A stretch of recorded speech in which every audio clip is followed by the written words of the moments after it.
Good morning. Did you notice the great singing? Obviously not.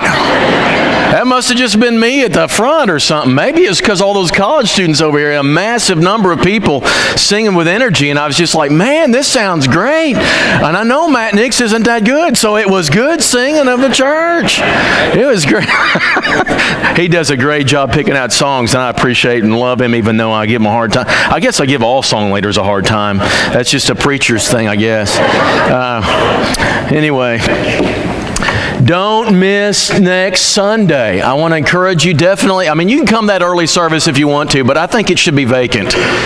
Because what you're going to have in the second service is Brian Starron is here to preach. You stuck with me if you come to the early service. Brian Starron, who did some. I don't. It's not magic exactly. It's just some kind of thing. Anyway, he worked at Disney for years, and now he does Disney cruises still, but he works as a youth minister in Kentucky, and our couples got together and heard him and just had a great time. He's going to be here, but he has a compelling message on Romans 8:28. He's got an amazing story from his childhood. You need to hear it. So be here next Sunday to hear that, and then we'll have potluck after, and then the early afternoon service, and then after that, at 4 o'clock starts the college thing. I just call it the college thing. It's hashtag now what? Or what now? What is it? Now what?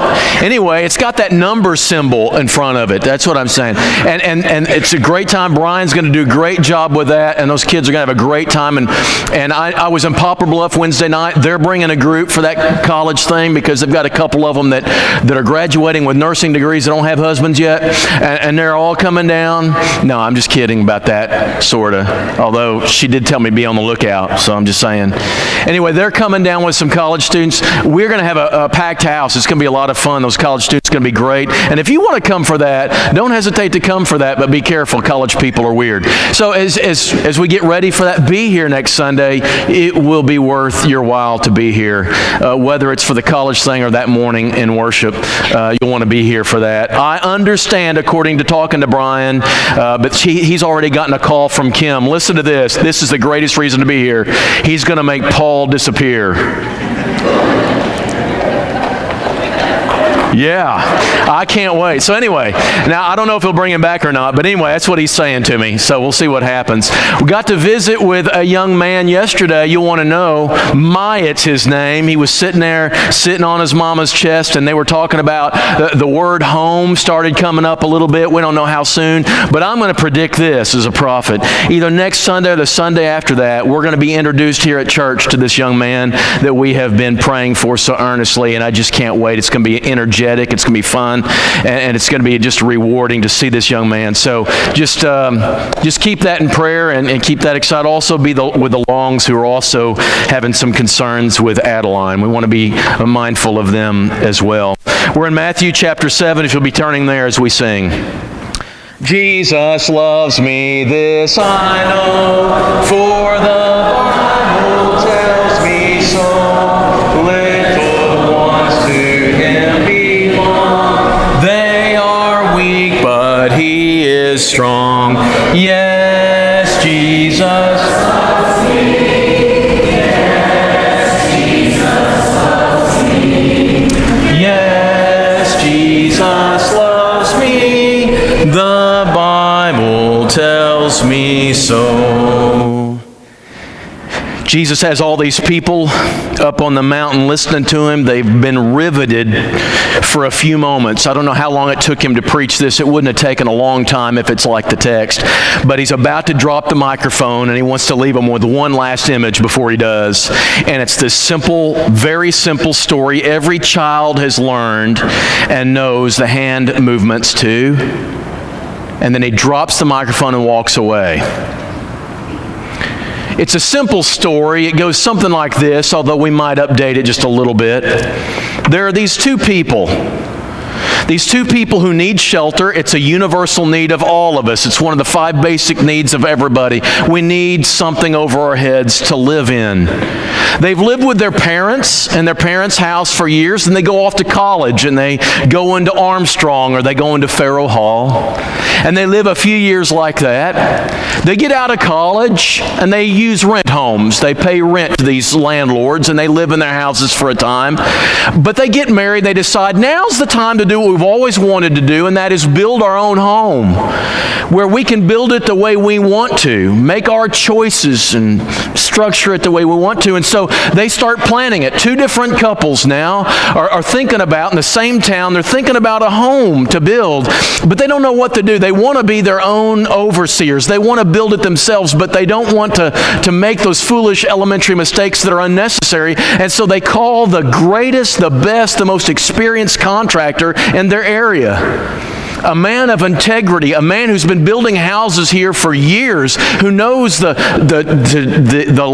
layout of the land, who knows all the codes that are supposed to build by. And they decide we're going to have a meeting with them. 2 different couples, 2 different times with the same contractor. And they meet with the same contractor, and he comes in and he says, I got to warn you about this. I've been building houses, and I've been watching houses that have been built by others for years. And I know what it takes to build a house that will stand the test of time in this community. I know that the codes of our area haven't changed in 50 years. We can't get it together to vote these things through, and people don't like change. But I'm going to tell you this, the weather patterns have changed. We've learned a lot about the topography. We've learned a lot about how the land responds to the different weather stuff and the different things going. So I'm going to tell you this. I'm going to tell you what the codes are, but I'm going to tell you, you need to be more strict than the codes are sometimes if you want this house to stand. Now let me tell you, I'll tell you what the codes are, but I'm going to tell you, you got to be diligent. You need to dig deeper than most people do. This ground is soft and it moves. So what you got to do is you got to go down to the bedrock, and you got to put some pillars in that bedrock so that no matter what's going on around it, it stays stable and firm. And then you got to build a thicker than normal foundation. I want you to, don't just settle for just anything. Make it thick and let it sit for a long time before you start building on it with whatever material you want to. You don't have to do all this, but I'm telling you from experience, you need to do this if you want it to stand and be stable and sound. The couples listen very intently, and they take notes, and they go home. Couple number 1 talks about it and says, you know what this means? We're going to have to save a little longer before we can even get started, because it's 15% higher to do everything the contractor says. It also means we've got to dig deeper. We've got to work harder if we're going to do this by ourselves, with ourselves overseeing this. And it's going to take longer. It's just going to be some meddlesome stuff, but the couple looks at each other and says, this guy has integrity, and this guy has told us what we need to do. Let's just do what he tells us. And they do. It takes them 2.5 years before they get their house built finally. But there they are, 2.5 years later, in their home. Couple number 2 went home, and they had the same notes in front of them. They heard what that contractor said, and they said, man, we've been waiting forever. We've been waiting so long, and this is our dream. We don't want to wait any longer than we have to. So let's just stick with the codes. Let's just do what the codes say. Let's not work that hard. Let's not spend that much, and let's not take that long. So they do everything to code except when they can cut corners with the code. Because there's ways when you're building that you can do some shortcuts that no one can see anyway. And so they build their home the same outlook, the same way as the first one did, except they cut all those corners and they didn't take those diligent steps. And so 7 months later, they move into their house. Now let's fast forward 3 years later as you're driving through this town and you're going past both of these houses. They both look the same. They're beautiful. They're in great neighborhoods. Their landscaping is perfect. From the outside, everything appears the same, and you think, well, a person would love and be proud to have either one of those houses because they're beautiful and they look the same. Until 3 years after that, 6 years after building, They have the worst spring storms they've ever had in this area. Both those houses are within 1/10 of a mile of a creek or river that flows through the town. The pounding of the rain, and it's just constant coming down of the rain, and the storms come in, and the winds that blow, and the hail that falls, and all these things go on. It's the worst spring they've had in anybody's memory. And that water rises, almost gets to the foundation of both of those homes, and the water gets soaked up into the ground, and the ground becomes soft and starts shifting a little bit. And the winds, boy, one particular night, the winds, straight line winds, just nail those walls, and you can hear the creaking of house number 2. And then one night, the final spring storm comes through, ravages the area. Trees down everywhere, and when the light of day comes, the house number 1 has some leaves plastered to it and some limbs on the roof, but it's intact and it's fine, and so are its residents. But house number 2 that cut all the corners, the wall has shifted, the foundation has cracked, and they have to move out and they have to start over from scratch. Everything looked the same until the storm came. Then you saw the differences. Jesus drops the microphone and walks away from these people on the mountain. Surely you know this is not about houses. I mean, Jesus is a carpenter, but he's not just giving some construction advice for his last word to these people. This is life building. Everyone builds their life on a foundation, and from that foundation they make choices that build their lives over time. It's out of that foundation you will make those choices. It's everyday, daily things. In this story, what you should know is this: Jesus is the contractor. He's the one who's telling them how they need to build their lives. And the builders are you and me. They're every listener. They're every person who's building their life. And they've listened to this contractor. And what you know is there are other voices you could hear, y'all. Jesus, when he talks this, when he presented them, what he's saying to them, I'm going to give you instruction for how to build your life deep and sound. But I'm going to tell you, he says, there are plenty other voices out there and words that you can hear that are less costly and less work and less time consuming, like the Pharisees who just scratch the surface and do the superficial thing. And the builder has to decide how they're going to live. I'll give you some examples. Jesus, the master carpenter, in his construction of your life would say this: when you get angry, don't just refrain from killing people. Dig down deep and decide you're not going to hate people. You're not going to resent and have constant bitterness in your heart and an anger that never subsides. It takes a lot of time and a lot of effort to deal with that. Think of all the driving in Jonesboro. Think of all the political discussions and the posts on Facebook. When people do you wrong, don't harbor revenge in your heart. Forgive it and let it go. Our fallen humanity experiences destroyed lives and a lack of peace and joy because they harbor this bitterness and anger all the time. Their health is torn apart as they hold on to things all their lives that just fester inside of them. Have real joy, Jesus says. And they also go out there and they offend and they hurt people and they have many enemies. But go to the trouble of the instruction of the carpenter of Galilee, and then when the storms hit, you will be able to withstand them. There is peace in your life. Do what Jesus says to do. It's troublesome and it's irritating and it's dogged to you, but it will pay off and the difference will be clear.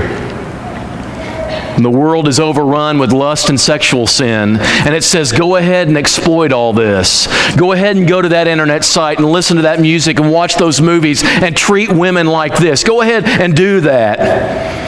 But Jesus says, no, what I want you to do is be faithful to the spouse you aren't even married to yet. Be faithful to the spouse that you are married to. Do not divorce them. And not only that, don't leave them, but love them with all your heart. And not only that, but guard your heart. Go to the length of plucking out your eyes and cutting off those offensive body parts. Have a faithfulness that's loyal and deep and sustains a life of integrity and isn't shattered by all these broken dreams and homes and lives left scattered in the wake. Dig deep. Be people who listen to this instruction of Jesus and take it to heart. Stand strong at the end of your life with faithfulness and loyalty as your standard, and a home that's solid and known for its faithfulness. The difference will show. When you have a chance to misrepresent the truth through lies and deception, it will be tempting to do what the world has already accepted as okay. That's kind of wiggle out with some untruth. But train yourself to be people of truth, of the God who you serve. He is truth, and you tap into His character by your own behavior, and you will be people of truth. We are people of total, transparent truth. Say yes and say no and mean what you say. Dig deep and anchor your life in that God of truth. And you'll never have to worry about the coming weather patterns or the forecast at all. You will stand strong come what may. That's digging deep. That's meddlesome. That's saying not the easy, impulsive, natural thing. That's not the thing everybody else does. It's the thing that only people who listen to Jesus the carpenter would do. He says, mess with this. Don't stay superficial like the Pharisees. Dig deep. It's worth the trouble. Crazy thing is this. Both couples heard the same words from the same contractor. They heard all the same things. One couple just did what he said. The other couple disregarded what he said, and that is what made all the difference. It's too costly. It's too much work. It takes too much time to live a life of that much integrity. Yes, that's right. But what do you want? It'd be nice if hearing was all that it took, church. Yeah, that's what we do here. We gather at church or Bible class, we hear. We hear the Word applied. We hear the Word read. We hear the Word admonished on each other. But hearing is not enough. Only doing actually actualizes the benefits of hearing.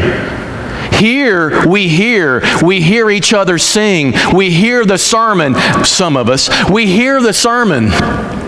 And that's great, but listen, that's not going to save you, and that's not going to make a difference in your life, and that's not going to give you a foundation that will withstand the temptations and the trials this life will throw at you. It's not just about hearing, and there are a lot of people who feel like it is. I heard you preach a great sermon. I'm glad you did. It's not going to do you any good just to hear. It's not even going to do you any good just to feel. I hear people walk and they say, well, boy, that was a good sermon. Really stepped on my toes. I feel the conviction. I'm grateful that you feel it. But feeling is not what God's after. And not knowing either. It's not just knowing facts and being able to recite where that verse is. It's not being able to make those amazingly insightful comments in Bible class that everybody goes, boy, that person really knows their stuff. You can win Bible trivia. Great.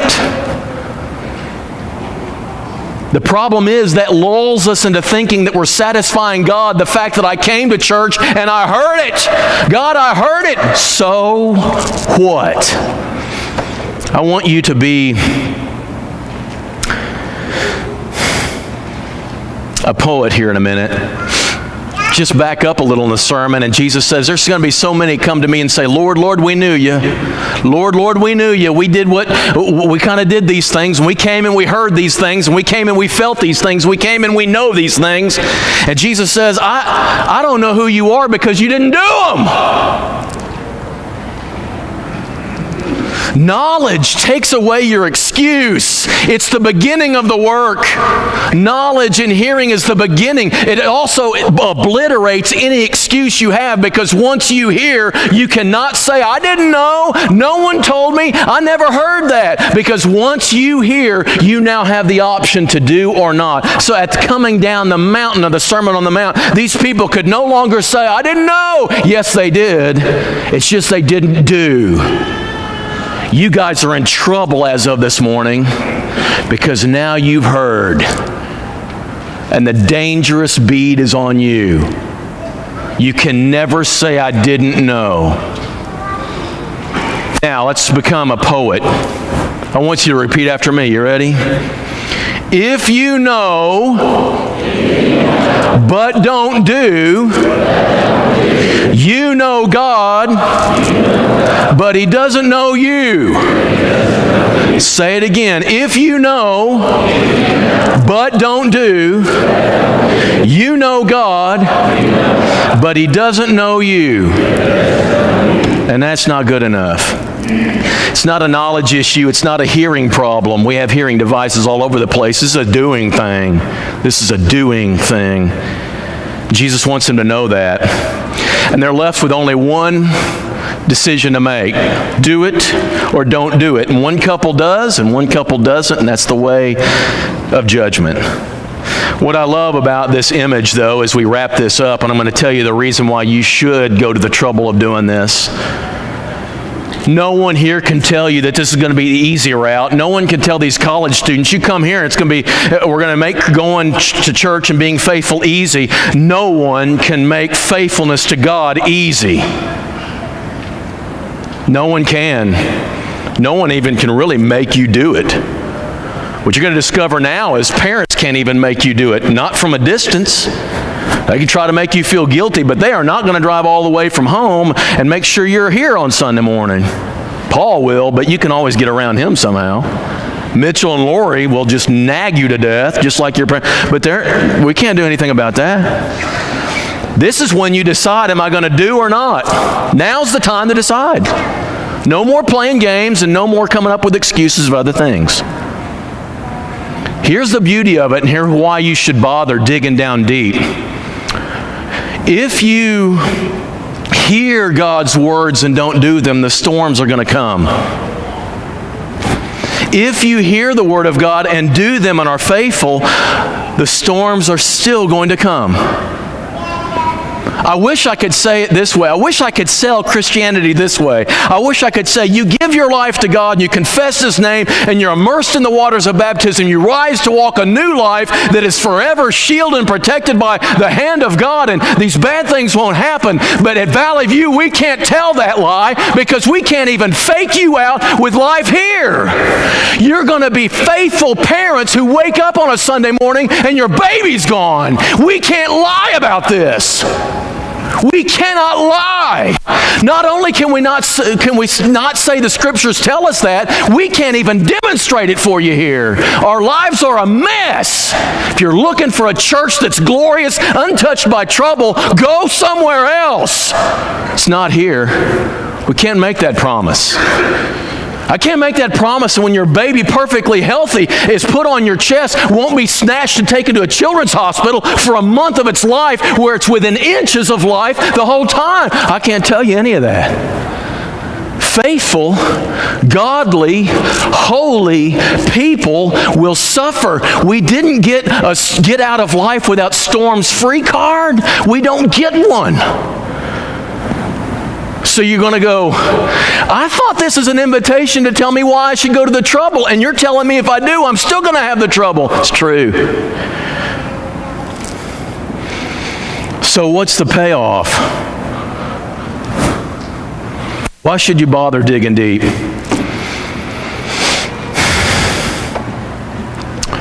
I don't know how to illustrate it except by this little punching bag right here. And this is going to be imperfect because this is a cheap one. I asked the elders to let me buy one for a sermon illustration. They said, your cost limit's $10, so I just couldn't get a good one. This has got a water as a base right here. I could use that as an illustration. Water baptism, right? Anyway. This thing is a punching bag, and it's supposed to be a one-man thing where you can just kind of do this, and it comes back at you like this, just keeps taking hits like this. I couldn't build a house as an illustration, so I'm moving from the construction of a house to a punching bag. Life is going to come at you like this. Every one of us. Some of them are light punches, right? I mean, some of them are like this. You just like, a little bit of a financial stress at the end of the month. Boom, like that. Comes right back. It's kind of nice like this. Here's what God is saying to us about the Christian life. One of my bad things about selling the Christian life is so many times at the end of a sermon we come down and say, do you want to get to the end of your life and go to heaven or hell? Of course, everybody wants to go to heaven, and that is a motivation. And Jesus says you do pick the road that you take, the gate you go in and the road that you travel based on where it will end up. He says, do you want to end up in life or destruction? And so Jesus does use this. It is a legitimate motivation to tell you that one of these days you want to be in heaven with God, where everything goes the way it's supposed to be, and everything is set right, and no one dies, and no one's separated from anybody, and we have the perfect life. It's going to happen. But is there anything between now and then that gives me a reason why I should be a Christian? Is it just that by and by in heaven when I die, let's pretend I know, I don't, but let's say I've got 45 years left. Is the reason I'm living the Christian life only because 45 years from now I want to go to heaven? No, there's got to be something more, it seems to me. And Jesus in the story says there is. Life's going to come at you and it's going to hit you hard. And those who build their lives on the right foundation, you will move, guys. You will bend. It will hurt. Man, I'm not going to tell you it's not going to hurt. No one in here can tell you it's going to hurt, boom, like this. But you're going to come back up because Jesus is your foundation. He will not let you be crushed. He won't let you be crushed and destroyed beyond despair. He's not. He's not going to let that happen. He's got you in the palm of His hand if you've trusted Him. And then there's going to be times, and this is where I was working in the garage trying to figure out if this was going to work or not, and I found out if you hit this thing hard enough, it's going to stay down a while. I thought, that ruins the whole illustration. But the next morning, it was up here. That water finally has a way of getting around. And I'm going to tell you this. We get little punches all the time. But you ask the Swindles, and you ask the Whitleys, and it's going to come like that sometimes. And you're going to stay down here a long time. It's called being on your knees. It's called pleading and having people plead with you. And you're going to ask the least, they're going to say you're going to take a hit that's going to take your breath away. And you're going to have moments where you don't know if you're going to survive or not. And I would be lying to tell you that that's something you're now immune from. You're not. But I'm going to tell you this. You will not be destroyed. God will not let you die and be apart from Him. He's going to hold you in His hand. As long as you're faithful to Him and living the life He asked you to, He will hold you up. He will not let you fall until we get to that spot where everything is as it should be in heaven, which is the greatest reason to become a Christian. Until you're there, while you're living in the meantime, the storms don't come at the end. The storms come while you're traveling in the road. They come all along life, one after another. They are going to happen to you, and I've got this guarantee. Jesus does. I'm sorry, I don't. Jesus has this guarantee. You will stand on the rock and not be destroyed. That's why you should be a Christian. God's got you, and He will hold you up when things are all wrong. And then when you get to that glorious time in life where He ushers you into life where everything is made right, you'll know it was all worth it. We bear witness to that too. What you have is the Whitleys back there, and you have the Swindles back there, absolutely as crushed as they can be still today, but they're here. They're struggling through this. We're praying them through this. I'm going to tell you this. Stuff like that's going to happen, but you're going to have a family, and you're going to have a God who holds you up until the day when everything is made right and reunions are beautifully done in eternity. That's why you should be faithful. That's why you should bother with digging down deep. It's going to take work. It's going to take time. It's going to take effort. You're going to have to dig down deep. But listen, there's something Christians have to hang on to that is unchanged and unmoved by anything that happens in this life, and it's called the identity of our God. That's the only promise I can make. So what you found out this morning, and listen to the words of the contractor, is this. This is going to be hard work. It's going to have to dig down deep. It's going to be costly to you. But it's worth every effort for the kind of life that He promises us here.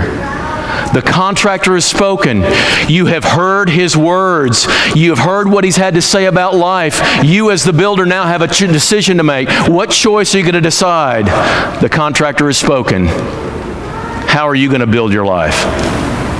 The choice is yours as we stand and sing to encourage you. When we